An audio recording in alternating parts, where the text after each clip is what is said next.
Do you wonder if you're the best version of yourself? This is the question we seek to answer in this podcast. We reveal information that helps you recover your health and become resilient. Modern life makes us fragile. Our diet, lifestyle, and environment set us up for failure. We do not accept this. We seek optimization. We strive to become dynamic.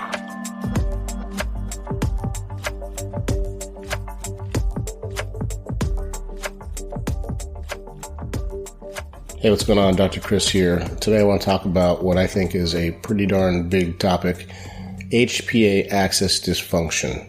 This to me is like the elephant in the room. It's the thing that I think we're all dealing with. It's the issue under the issue, at least in Western culture, in industrialized society.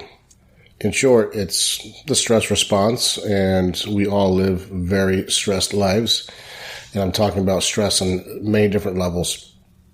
And it's just, the way things are set up now, it's just impossible to escape. But before we get into that, let's just talk about feedback loops and what an axis is, because your endocrine system has all these axes.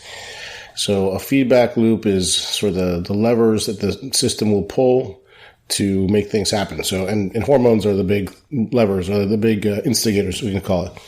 So let's take blood sugar, for example. When you eat food, some of it's broken down into glucose. It's put into the bloodstream, and that's really tightly regulated. Too much sugar in the blood is bad. So the pancreas monitors that and recognizes there's too much glucose. So it secretes insulin and pushes that into the muscles and into the liver. And then when you go hypoglycemic or not enough, because you need some sugar, when there's not enough sugar in the blood, then the pancreas secretes glucagon and tells it to do the opposite. So this is an example of a feedback loop. So we have all these organs that kind of talk to each other and through the language of hormones, basically. And the HPA axis is one of them. So the hypothalamus is the H. That is located in the brain, and it releases corticotropin hormone, or CRH, in response to stress. The P is the pituitary gland, also in the brain, and that secretes adrenocorticotropic hormone, or ACTH, in response to the CRH. I'll make this quick, I promise. And then the adrenal glands, which are sitting on top of your kidneys, they produce cortisol and other hormones in response to the ACTH. So in other words, the brain perceives stress in various ways, and the end product is cortisol from the adrenal glands. Now, you may have heard of adrenal fatigue. This is kind of the same idea. Adrenal fatigue is a bit of a misnomer. It's a bit of oversimplification. There is something called Cushing's syndrome, which is a true like adrenal issue. But most of the time when people are talking about adrenal fatigue, they're talking about this overstimulation of this HPA axis system. So I just want to clear something up first. Cortisol, I'm sure you've heard of. That is the stress hormone. It's kind of got a bad rep, right? Stress bad. Well, I think that only has a bad rep because we're in our society where we're chronically stressed, and then cortisol becomes a problem. But in a normal scenario, you're supposed to have a cortisol response for certain situations. It's the sympathetic system, fight or flight. It's also, and there's a gradient to it too, right? It's not just that you're being chased by a bear. When you wake up in the morning and you see sunlight, cortisol is secreted so you can start your day. So it's kind of your get up and go hormone, by the way, which is the opposite of melatonin, which I'll get into more later. That's your go to bed hormone.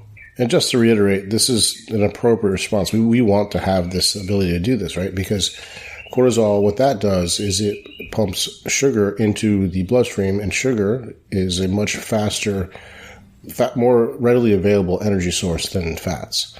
So when we have an emergent situation, you need that response to be working. The problem is when you are chronically stressed, then you're always pumping sugar into the blood. And that, by the way, is the relationship between stress and diabetes. And diabetes has a strong association with heart attack and stroke. This is the relationship right here. Too much stress equals too much sugar. Over time, cells become insulin resistant. Then you get vasoconstriction, and that leads to heart attack and stroke. So how does this system get dysregulated? And I alluded to too much stress over time. Well, you kind of put it into 4 buckets of ways that we are chronically stressed. So you've got blood sugar dysregulation, you've got perceived stress, And you've got disruption of the circadian rhythm, and then chronic systemic inflammation. So these stressors can be internal and external. So the perceived stress, that's what probably you're thinking of when I say stress. Your boss sucks, I hate work, that kind of thing.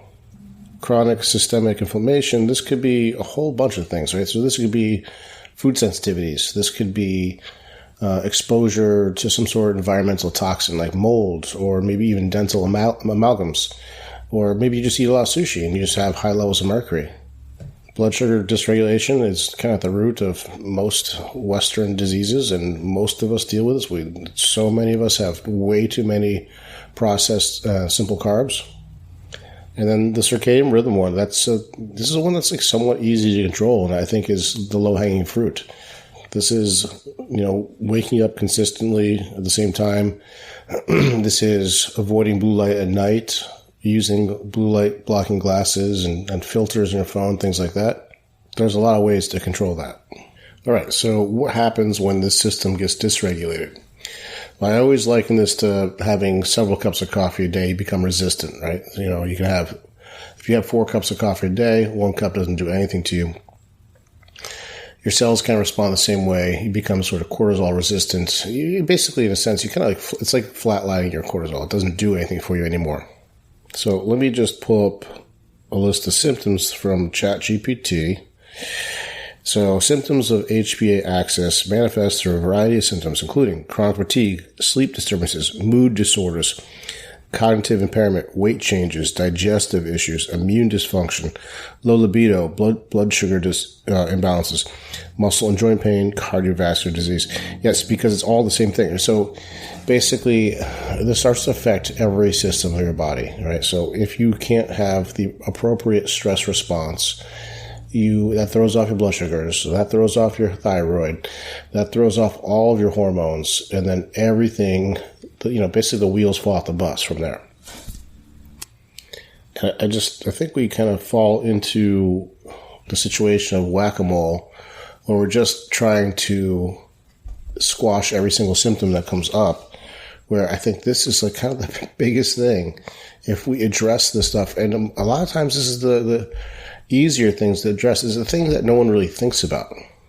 It's, this is the biopsychosocial model of pain. It's, what does your food look like? What's your nutrition? What's your hydration? What's your sleep? What's your stress in life? How are you mitigating those stresses?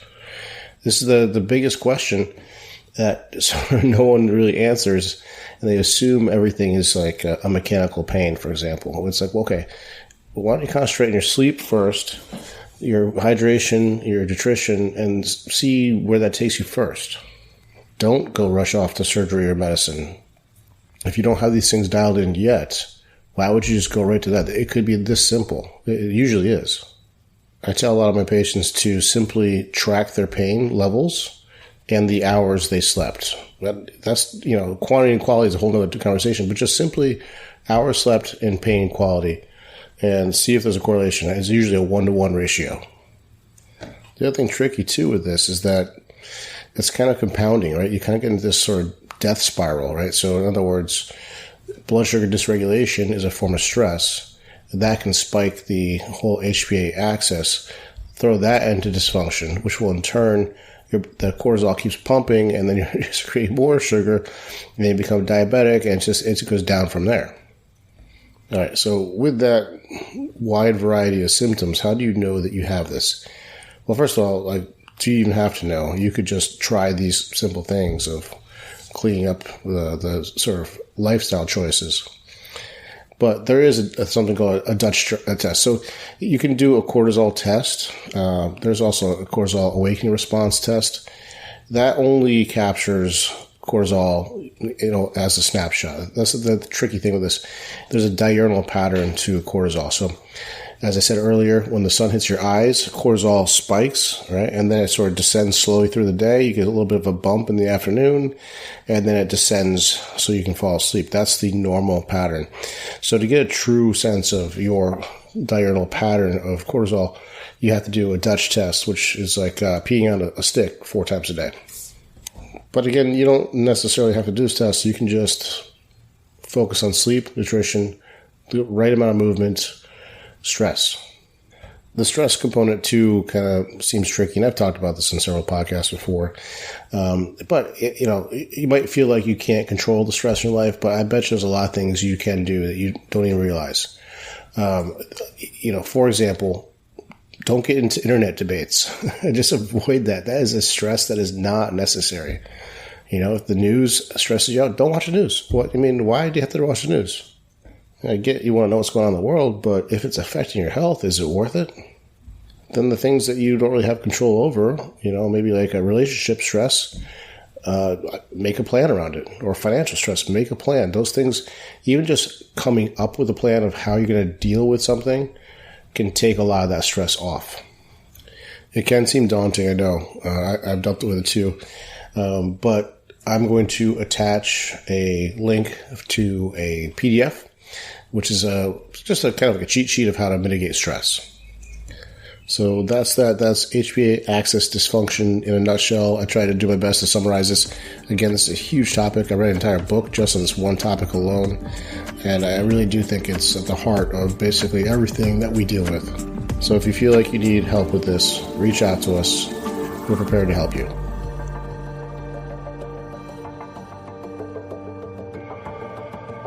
A ship in harbor is safe, but that's not what ships are meant to do. What does this mean?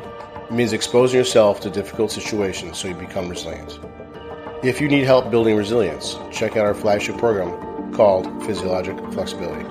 This is a 3-month do-it-yourself program that teaches you how to maximize your homeostatic regulators, such as your pH, blood glucose, O2 and CO2 tolerance, and temperature. We give you specific action items through the program with the goal of becoming anti-fragile. If you want to become the inspiration for your friends and family, this is the program for you.